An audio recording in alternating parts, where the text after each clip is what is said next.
Bismillahirrahmanirrahim. يا أيها الذين آمنوا ادخلوا في السلم كافة.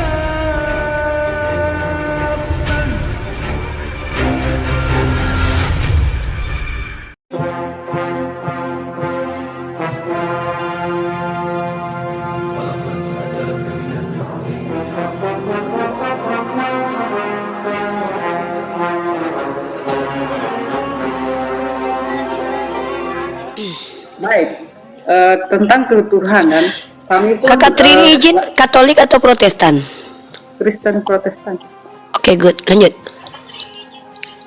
Baik, dalam kekristenan khusus untuk kami secara Protestan mengakui bahwa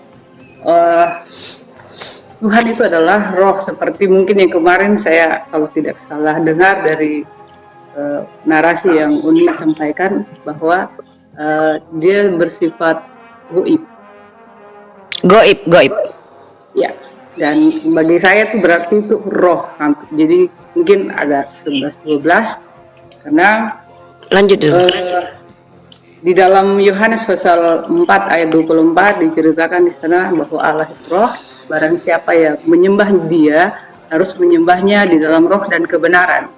Itu artinya telah menggambarkan esensi dasar pribadi daripada Allah itu sendiri, atau yang saudara-saudara Muslim katakan dengan bahasa yang lebih lagi Allah. Bagi kami kan Allah dibaca secara bahasa Indonesia. Baik, itu yang pertama. Mungkin dalam keserupaan ini saja ya, mungkin nanti ya, karena beberapa kali ini saya kenapa bisa mau bergabung dengan Daya Kalimantan Mualaf ini, karena dari beberapa sesi yang sebelumnya saya ikuti, baik dengan Banas Pati Api kalau tidak salah, dari Palembang dia, itu masih positif. Tapi nanti ada dengan saudara-saudara yang saya tidak terlalu familiar itu, bahkan dari Aceh, ada yang menolong saya untuk menjabarkan itu. Namun ada salah satu yang saya sangat menyayangkan adanya konsep-konsep yang ideologinya sepertinya mengesampingkan kaum Nasrani atau orang Kristen. Tapi puji Tuhan dengan adanya bahasa atau narasi yang kemarin di Rifa sampaikan bahwa ini hanya untuk bagaimana kembali kesatuan di dalam kebinekaan ini dia terjalin kembali, sehingga ini adalah kekayaan-kekayaan yang tidak dimiliki oleh negara lain, hanya di dalam kebinekaan Tunggal Ika di Indonesia.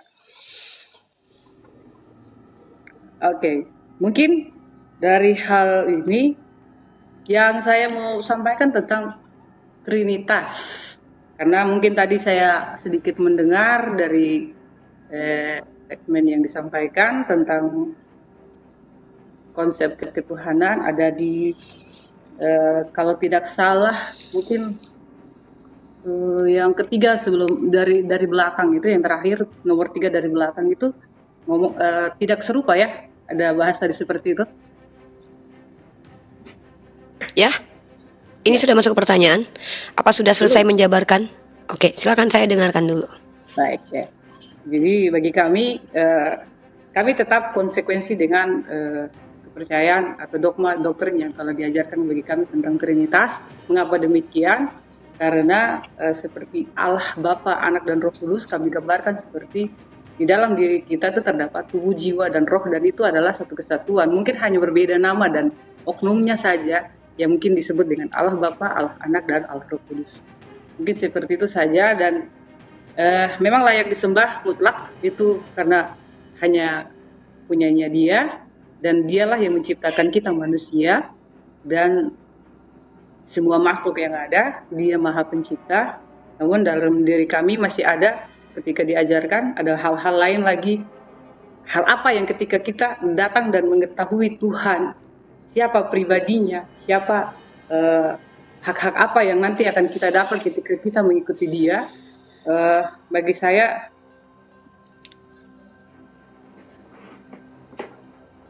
itu adalah tetap ada di dalam diri kami sebagai seorang Kristen, karena kita tidak mungkin khusus yang saya mau bahas di sini yang mungkin saudara-saudara Muslim tidak menganggap tentang dapat melihat Tuhan, itu saja. Mungkin bisa Uni sampaikan kenapa dibilang bahwa tidak melihat, tidak dapat dilihat, itu saja. Oke. Pertanyaan bagus, tapi saya harus coba jelaskan dulu penjelasan tentang konsep ketuhanan di dalam Islam supaya tidak disalahpahami. Hal yang selalu saya sondingkan teman-teman, saya kunci pertanyaannya, apa yang dimaksud atau bagaimana cara memahami Tuhan tidak bisa dilihat, mungkin itu, tetapi saya harus jelaskan tauhid dulu.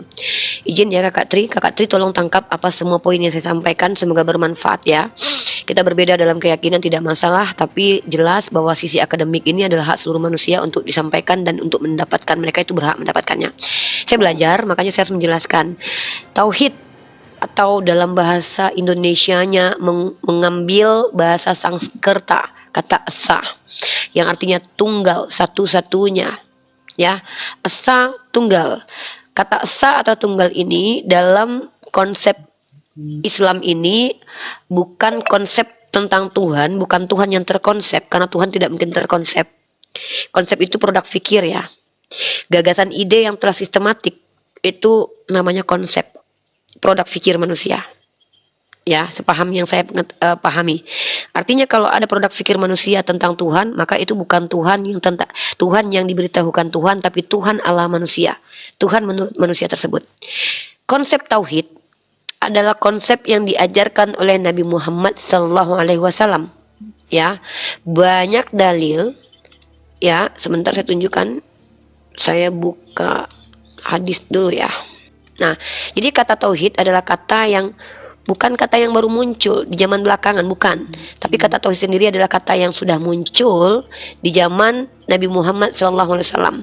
Nah, saya akan klik kata tauhid di website hadis, maka akan kita temukan ada sekitar 30 kata tauhid yang ada di dalam hadis dari semua kitab sahih. Nah, kemudian kalimat tauhid, di sini saya bacakan beberapa dalil terkait tentang pengajaran tauhid ini dari Nabi Muhammad SAW ketika dia mengutus Mu'adz bin Jabal. Lalu dia mengatakan, ajarkan yang pertama sekali kepada ahli kitab adalah tauhid. Tauhid itu maksudnya apa? Nah, ini dia, saya bacakan ya. Hadis Bukhari nomor 6824. Nah, ini hadisnya.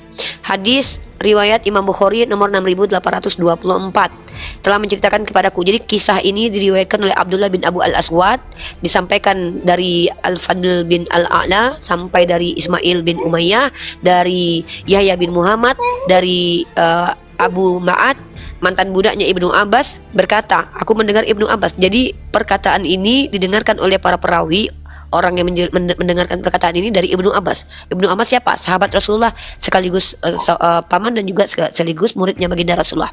Apa kata Ibnu Abbas? Dikala Nabi SAW mengutus Mu'adz ke negeri Yaman, ya, Nabi berpesan, wahai Mu'adz, engkau mendatangi kaum ahli kitab, maka jadikanlah materi dakwah pertama-tama yang engkau sampaikan adalah agar mereka mentauhidkan Allah Ta'ala. Jadi tauhid ini bukan konsep tentang Tuhan, bukan Allah yang terkonsep, tapi cara kita kepada Allah terkonsep, ya, begitu. Tauhid ini diajarkan oleh baginda Muhammad, diajarkan untuk ayyuwahidullah, ya. Ini qala lahu innaka taqdamu ala qaumin min ahlil kitab falyakun awwala ma tad'uhum. Jadi kata dakwah itu dari kata da'a ya, dakwah itu dakwah, mengajak, da'a ya. Tad'uhum ila ayyuwahidullah dalam diksi bahasa Arabnya, dalam bahasa Indonesianya mentauhidkan Allah. Jadi kata tauhid ini kata yang diajarkan oleh Nabi Muhammad. Itu dulu ya, itu konsep. Lalu tentang Allah Azza wa Jalla, Allah ini punya sifat. Oh ya, Allah punya sifat. Salah satu sifat Allah adalah laisa kamitslihi syai'. Maksudnya apa? Tidak semisal dengan makhluk manapun. Nah, jadi kalau kita bicara tentang Allah, ya, Allah Azza wa Jalla, Allah itu mengatakan dirinya laisa kamitslihi syai'un. Maksudnya begini, Allah itu tidak semisal dengan makhluk. Kalau kita seandainya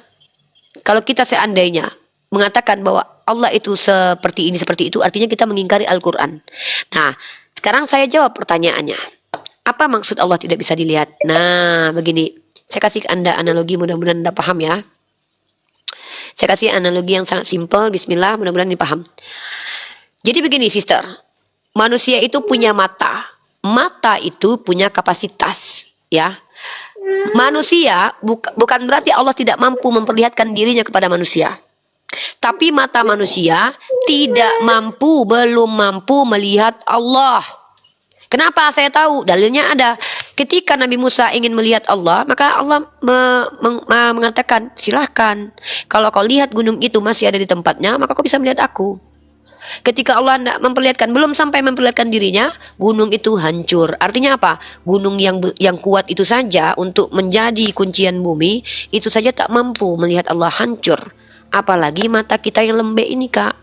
Berarti bukan Allah yang tidak mampu memperlihatkan dirinya, Allah mampu memperlihatkan dirinya. Mata kita sudah mampu belum? Contoh, kakak melihat cahaya terang saja, itu mata rusak. Melihat sesuatu yang gelap, kakak tidak mampu lihat. Melihat yang suatu kecil, kakak butuh mikroskop untuk lihat. Sesuatu yang besar, ada yang bisa melihat Bima Sakti? Tidak ada. Sesuatu yang jauh, padahal real, ada. Sesuatu yang dekat, kakak tidak akan bisa melihat pupil mata kakak tanpa bantuan kaca. Kakak bisa nggak lihat wajah kakak tanpa kaca? Kita komunikasi baik-baik aja, ya. Ini analoginya. Artinya kakak, bukan Allah yang tak mampu memperlihatkan dirinya, tapi manusia yang tidak mampu melihat siapa Allah. Tidak mampu mereka. Kenapa? Karena kita belum dimampukan. Apakah bisa Allah memampukan? Bisa. Makanya kami mempercayai, kami mengimani bahwa kami nanti akan melihat Allah. Ya, akan melihat Allah di surga. Ya, itu dalilnya ada. Kami akan melihat Allah sebagaimana kami melihat rembulan ketika tidak ada awan. Nah, begitu kakakku. Jadi kenapa Allah tidak terlihat? Karena mata kita belum mampu melihat Allah. Wallahu alam bisawab. Mungkin itu yang bisa saya sampaikan. Silakan kakak, ada yang mau ditanggapi? Baik, dalam kami kekristenan mungkin hampir mirip, namun dikatakan seperti tadi Musa ketika dia naik di atas gunung Sinai untuk mendapatkan wahyu atau petunjuk daripada Tuhan, diturunkannya 10 hukum Taurat. Disitulah Musa meminta kepada Tuhan untuk kalau boleh. Baik. Jadi diceritakan di sana, kalau tidak salah, bukan kalau tidak salah, ini karena saya pikirnya lanjut yang kemarin, tapi ternyata hari ini konsepnya berbeda, jadi tidak apa-apa. Gak apa-apa, tadi kan kakak minta bahas tentang konsep ketuhanan. Kalau kakak mau bertukar pertanyaan nggak apa-apa. Kakak Tidak, bertanya pun nggak apa-apa. saja yang tadi. Jadi Silakan. kalau di dalam kami itu Musa dia melihat ketika diminta oleh Musa kepada Allah seperti itu, Allah mengiyakan sehingga Allah cuma menjawab, Musa, aku adalah api yang menghanguskan. Apabila engkau melihat aku, engkau akan mati. Karena tidak satu manusia pun akan dapat melihat Allah. Karena alasannya tadi, Allah adalah api yang menghanguskan. Namun, yang tadinya Musa ketika dipanggil dari Mesir dengan cara dia hanya melihat semak yang menyala namun tidak terbakar itu. Ya kakak Tri, saya akan bawa satu narasi ya. Saya menemukan ayat dalam kitab Anda, mungkin saya jadikan pertanyaan buat Anda, mungkin Anda bisa menjelaskan begini. Dalam kitab Keluaran pasal ke-33 nomor 20, lagi firmannya, engkau tidak tahan memandang wajahku sebab tidak ada orang yang memandang aku dapat hidup. Ini agak rancu. Kenapa saya katakan agak rancu? Tuhan Bani Israel mengatakan bahwa tidak ada yang dapat memandang Tuhan dapat hidup. Tiba-tiba banyak yang memberikan kesaksian penglihatan tentang Tuhan. Nah, kalau dikatakan Tuhan berteofani, mohon maaf, teofani ini bukan konsep orang Yahudi, tapi adalah konsep orang pagan. Ya, mudah-mudahan kakak mendengar, tapi nggak apa-apa, kakak urus dulu aja ya, karena itu sangat penting. Ini buat netizen saya sampaikan. Kalau dikatakan Tuhan berteofani, istilah teofani itu tidak dikenal oleh orang-orang Yahudi. Karena teofani dari kata theos, ya, itu tidak ada kaitannya dengan orang Yahudi. Ya, itu perlu dipahami dulu ya. Artinya kita harus mengerti bahwa yang namanya konsep Tuhan menyatakan diri itu tidak dikenal oleh orang Yahudi. Nah, bahkan dalam kitab Keluaran pasal 33 nomor 20, kita bisa mendapatkan dalilnya ya, bahwa tidak ada yang dapat memandang Tuhan dapat hidup. Tiba-tiba ada yang mengatakan bisa melihat Tuhan. Sebenarnya kalau kita lihat ada Tuhan kemudian tadinya tidak bisa dilihat, kemudian bisa dilihat, ini tidak konsisten Tuhan jadinya. Kenapa saya katakan Tuhan tidak konsisten? Dia mengatakan tidak ada yang dapat melihat Tuhan. Tiba-tiba dia memperlihatkan dirinya kepada manusia. Maka ketika dia memperlihatkan dirinya dalam wujud manusia, sementara wujud manusia itu bukan dirinya, ini Tuhan sedang, mohon maaf, Tuhan cosplay, astagfirullahaladzim. Tuhan menyamar, istilah-istilah yang tidak pantas disematkan kepada Tuhan ini akan menjadi konsekuensi. Tuhan menyamar jadi manusia, Tuhan cosplay jadi manusia, Tuhan pura-pura jadi manusia. Astagfirullahaladzim. Kalau ada keimanan, keyakinan yang menganggap bahwa Tuhan itu pura-pura jadi manusia padahal dia bukan manusia, ini Tuhan, astagfirullahaladzim. Kami kalau yakin ini kami menista Tuhan, Kak. Makanya kami tidak percaya Tuhan itu berubah menjadi manusia. Yang kedua adalah, menariknya dalam kitab Anda, 1 Timotius pasal 6 ayat 16 ya. Kalau kita lihat, teman-teman boleh cek ya dalam 1 Timotius pasal 6 ayat 16. Ini juga adalah perjanjian baru ya. Ini ayat yang sering saya tanyakan kepada umat Kristen, tapi ya kembali lagi, ini seperti buih aja bagi umat Kristen. Mereka tidak mau menanggapi ini.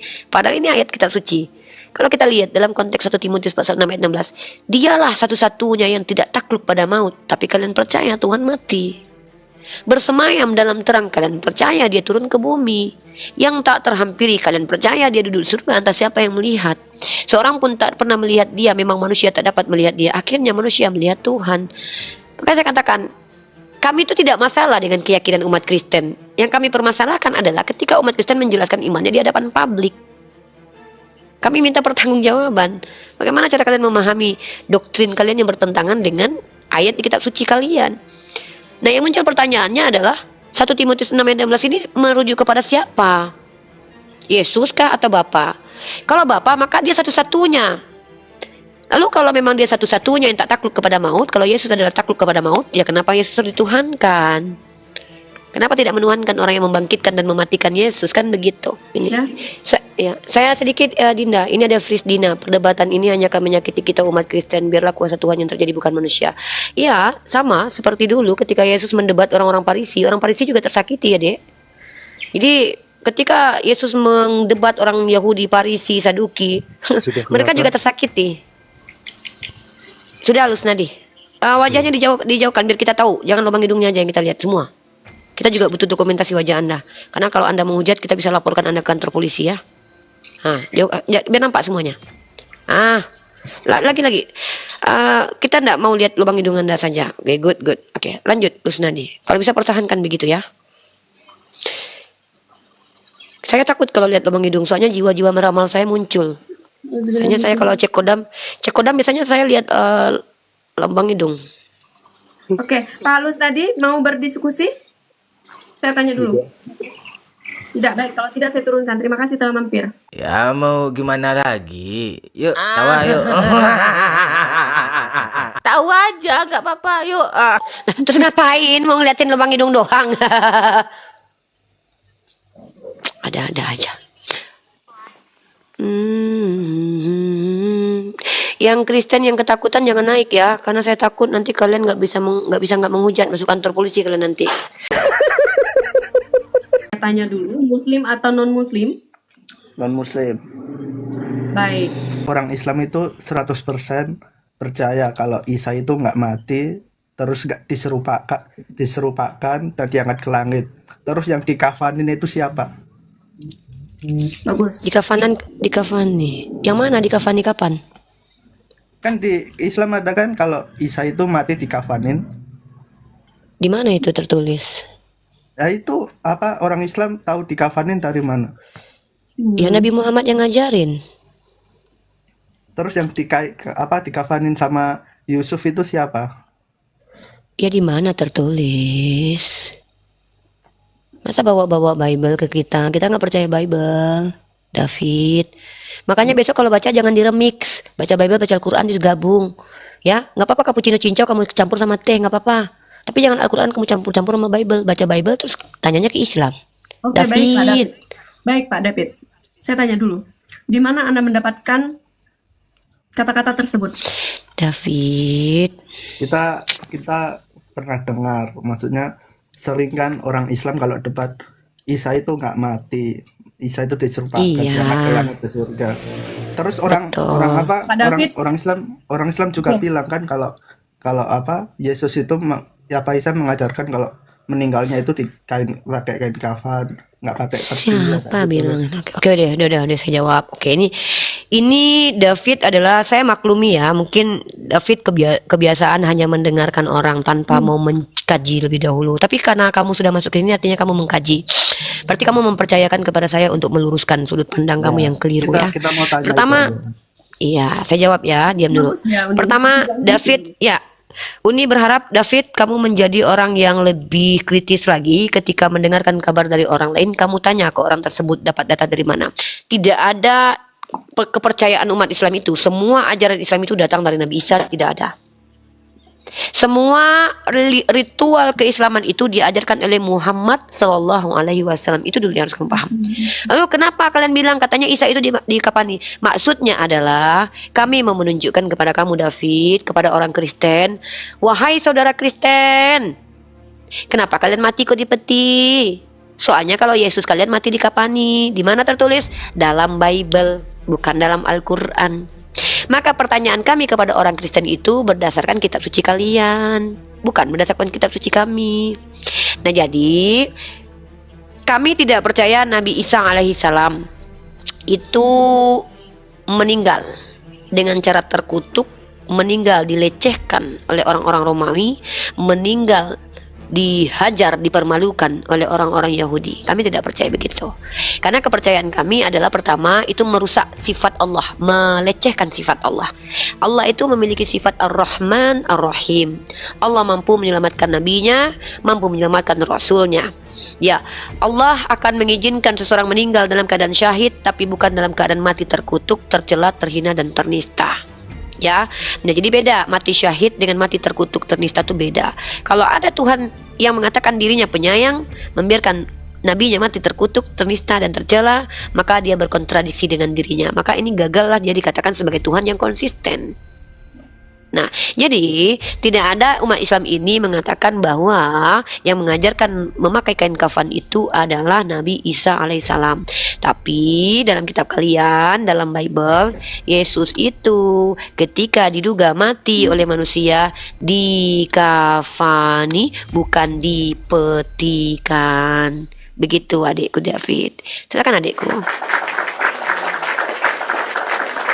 Enggak, maksudnya kita pernah nonton Donditan film Yesus saja mati di kafan, dan tradisi kan percaya kalau Yesus itu di kafan. Maksudnya kalau dia percaya di kafanin kan kita bisa mikir dia tuh percaya Isa nggak mati apa mati sih? Katanya diangkat ke langit, tapi dia juga percaya kalau di kafanin. Berarti David belum paham ya. Melawak United nih udah kelihatan goblok ya kan. David, film tentang Yesus mati di salib itu nggak dibuat orang Islam, dibuat orang Kristen. Yang percaya Yesus mati tergantung lalu kemudian dikafani itu orang Kristen, David, bukan kami umat Islam. Ya.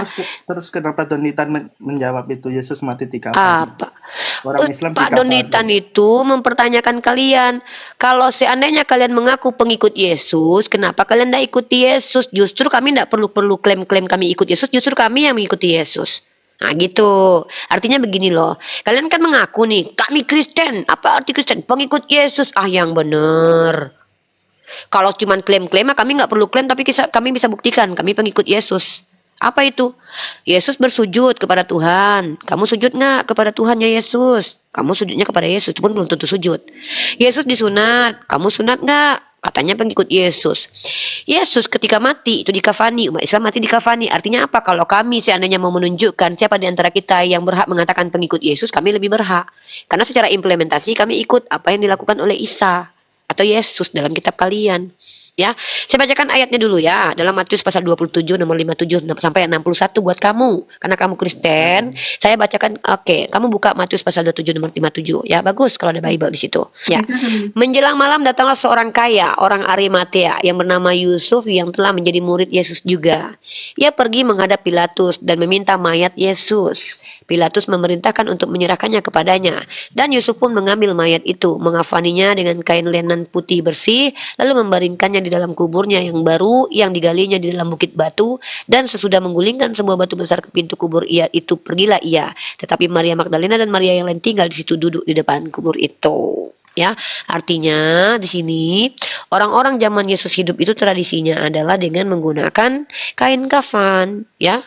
Orang yang menggunakan memperlakukan Yesus ketika mati itu menggunakan kain kafan bukan peti. Begitu.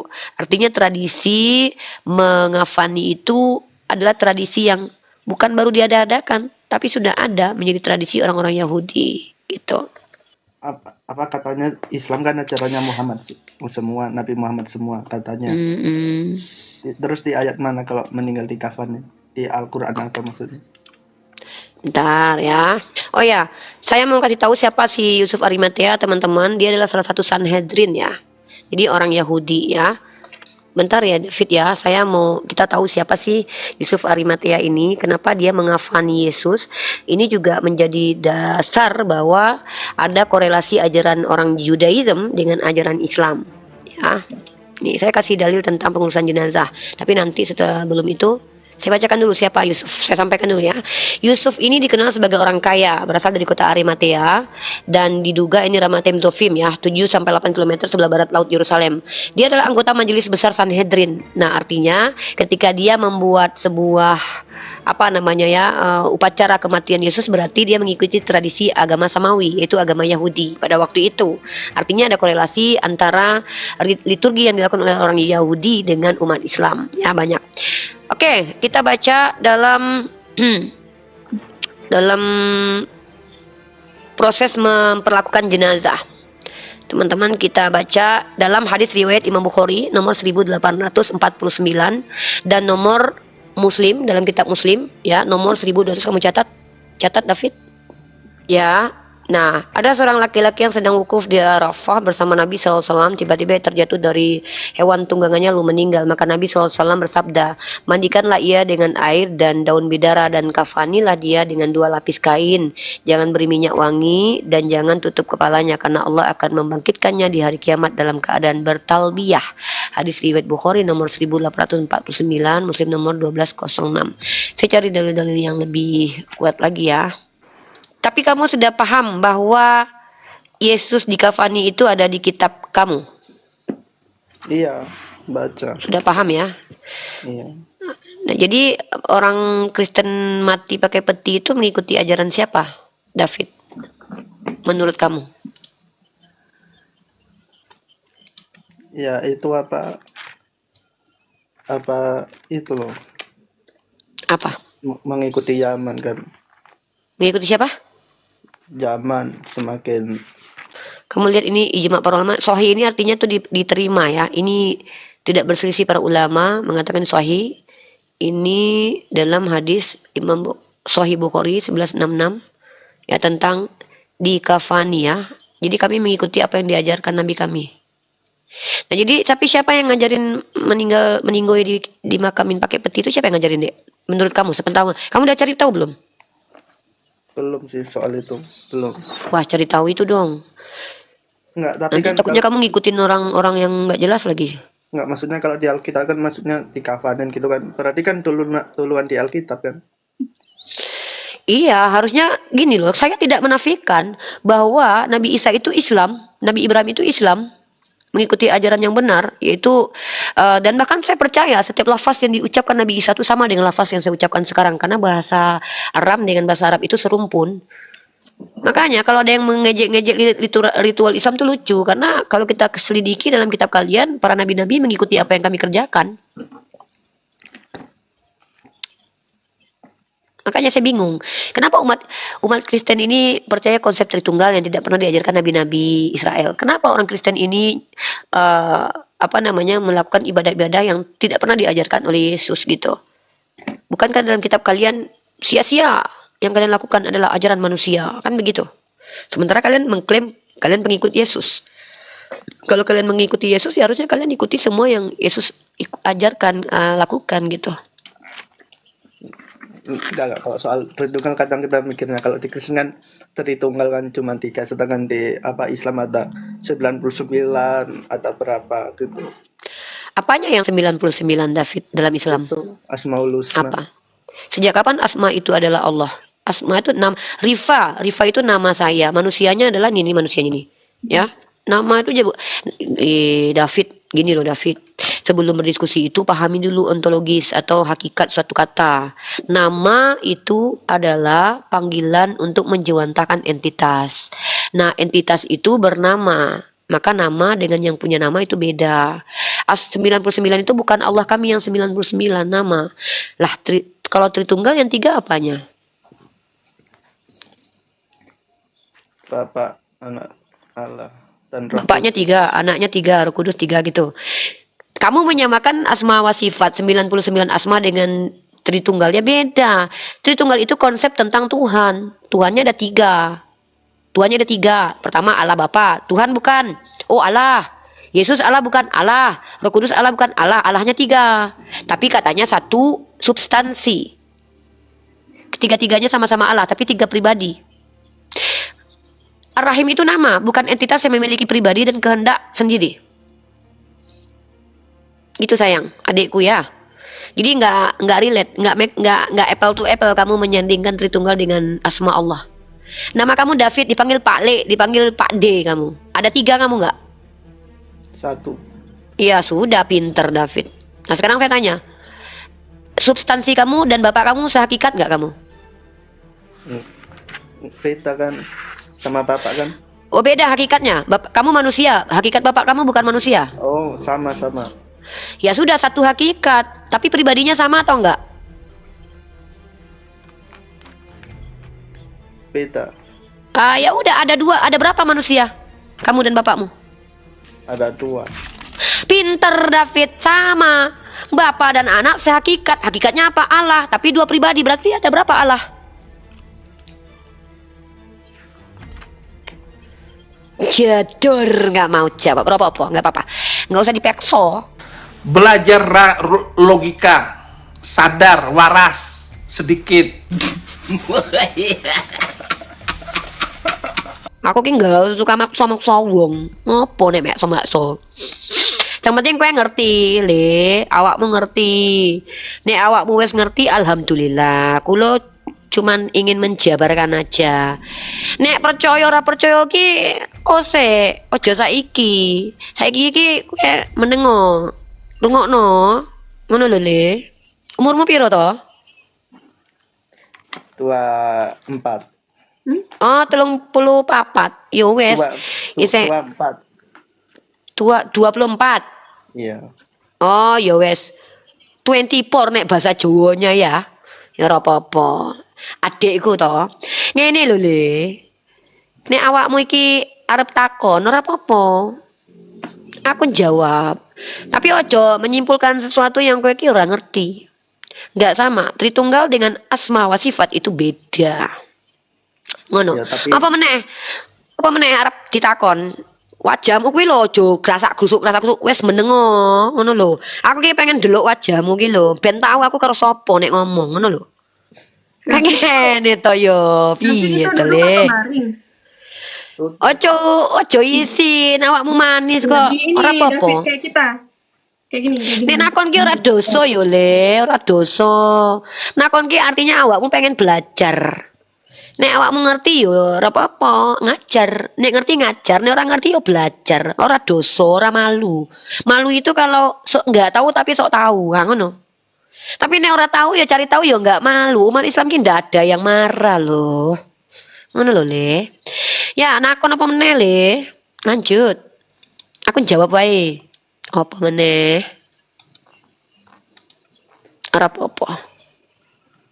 kalau sunat di Al-Quran emang ada soal sunat. Oke, tak jawab. Sunnah secara eksplisit itu tidak ada, tetapi perintah mengikuti milah Abraham itu ada. Pada waktu Rasulullah diutus ke tanah Arab, semua orang Arab itu tidak menafikan hukum sunnah, karena pada dasarnya orang-orang di Arab itu mengikuti ajaran Nabi Ibrahim melalui jalur Ismail alaihissalam. Makanya mereka disebut sebagai orang-orang Hanif. Ya, tapi Nabi Muhammad itu bersunat. Jelas dalilnya dalam kitab Sahih Tirmidzi nomor 101 bahwa Sayyidah Aisyah sendiri mengatakan Rasulullah berkhitan. Sing ngandani wong ki sunat apa ora ya bojone Le. Nek awakmu wis sunat, ada yang ngabari si David kuwi sunat loh, mesti harus ndelok burungmu dulu Le. Jadi kalau ada orang yang cerita dia sudah bersunat, dia nggak cerita ya ora apa-apa, bukan berarti dia nggak sunat. Tapi ketika ada orang lain yang mengatakan si anu disunat, nah kalau nggak sudah dia pegang itu benda, kalau tidak dia lihat. Maka yang mengatakan bahwa Nabi kami bersunat adalah istrinya. Di mana? Dalam kitab Tirmizi hadis nomor 101.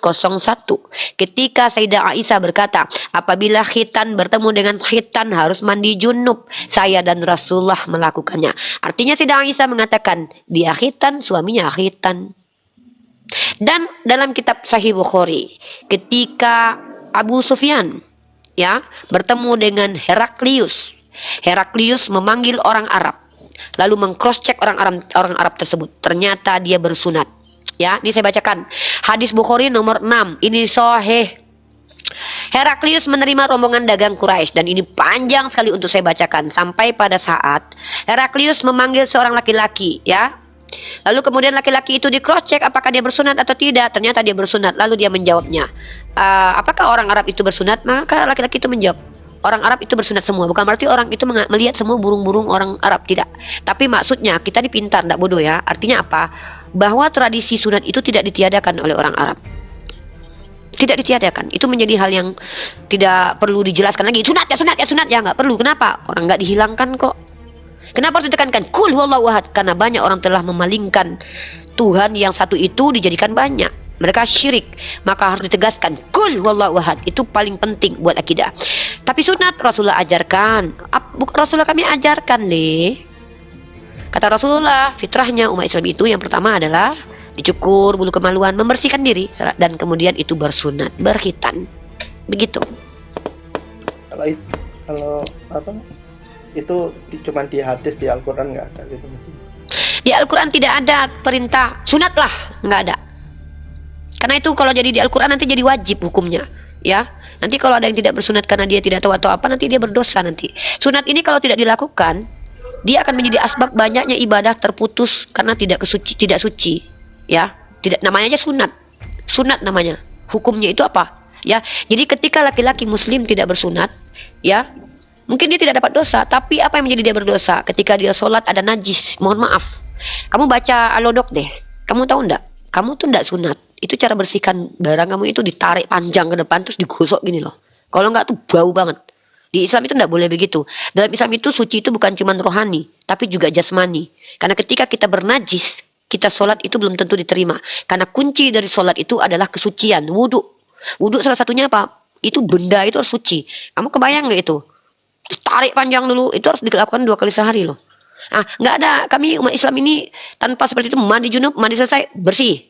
Mohon maaf nih ya, Islam itu mengutamakan kebersihan secara jasmani dan juga rohani. Bukan cuma rohani bersih, tapi badan buk babi, nggak boleh. Nggak boleh begitu. Perempuannya bagaimana? Kami bersih rohani, kami baca kitab tiap hari, tapi nggak cebok. Astagfirullah, bau pesing. Nggak boleh, bau. Ya, nggak suci kita. Begitu ya, Dek. Sunat itu baik loh. Bahkan 70% pria Eropa itu disunat karena takut terkena penyakit kelamin. Nah, sementara Islam itu tidak meniadakan hukum yang dibawa Nabi Ibrahim alaihissalam. Dan ternyata ketika nggak mungkin Tuhan perintahkan sesuatu itu tidak baik buat manusia, adikku. Masa Tuhan perintahkan melakukan sesuatu tapi tidak ada manfaat buat manusia? Ini Tuhan kayak nggak ada kerjaan aja. Nah, jadi Tuhan perintahkan perjanjian kekal, Brit Milah namanya itu. Itu orang Yahudi itu namanya Brit Milah. Itu perjanjian kekal loh. Dan entah kenapa kalian mengingkari perjanjian kekal. Kalau kalian percaya kitab Torah, itu perjanjian kekal antara Abraham dan keturunannya dan orang-orang yang tinggal di rumahnya dan budak-budak yang tinggal di rumahnya. Begitu adikku ya. Jadi dalam Al-Quran itu perintah, dalam Islam itu perintah bukan hanya di Al-Quran. Lah nanti kalau begitu nanti kamu tanya sama saya lagi, mana perintah sholat zuhur jam 2? Kami mengikuti 2 sumber primer Islam itu ada 2, Al-Quran dan hadis. Mengikuti Allah itu dengan cara mengikuti Rasulullah, begitu. Kalau soal sholat zuhur gitu kita pernah dengerin di TikTok itu Ustaz tadi Hidayat itu. Cuma Jadi kamu benar. Ya, belajar banyak-banyak ya, Dek. Ada lagi pertanyaannya, Dekku? Dek, ini minta maaf ya. Kamu akan diintimidasi oleh banyak orang Kristen nanti. Mereka akan masuk ke DM kamu. Mereka bilang, kamu jangan tanya, jangan naik. Itu hak kamu. Kamu mau diintervensi oleh orang lain silakan, itu urusan kamu ya. Tapi setahu saya dulu banyak orang Kristen yang bertanya ke saya masuk ke koma saya. Mereka langsung mengadu ke saya, Uni, saya di DM sama banyak orang Kristen. Nah ini yang saya pikir mereka tidak toleransi dengan keputusan kamu. Kamu ingin belajar, mereka menghalang-halangi. Kenapa? Bisa jadi mereka takut kamu mengerti dengan apa yang saya sampaikan. Bisa jadi mereka khawatir kamu berpindah keyakinan. Padahal kami di sini bukan Islamisasi. Kita di sini menjelaskan bagaimana sudut pandang Islam. Masalah kamu masuk Islam atau tidak itu urusan kamu. Saya ini orang yang sangat-sangat tidak perlu dengan jemaat karena saya bukan pendeta. Apalagi dalam iman kami lebih banyak, umat Islam itu sedikit tapi berkualitas daripada banyak tapi kayak buih di lautan, gak ada manfaatnya buat agama. Jadi kamu akan dapat nanti DM seperti itu ya. Kamu akan ditanya, ngapain masuk ke koma ini? Kamu tetap mungkin begitu, tapi kamu bersabar ya, Dek. Karena menjadi orang benar itu menyakitkan sejak zaman dahulu. Iya. Ya, makasih Kak. Pertanyaan selanjutnya, Dekku. Pertanyaan tentang Islam aja, Dekku. Bahkan nanti kalau kamu baik ya, kamu sopan baik, kamu dituduh muslim loh. Itu pujian sih buat saya. Jadi kalau ada orang baik, itu pasti dituduh muslim. Intinya orang Kristen yang menuduh tersebut berarti percaya kalau orang Islam itu baik-baik gitu.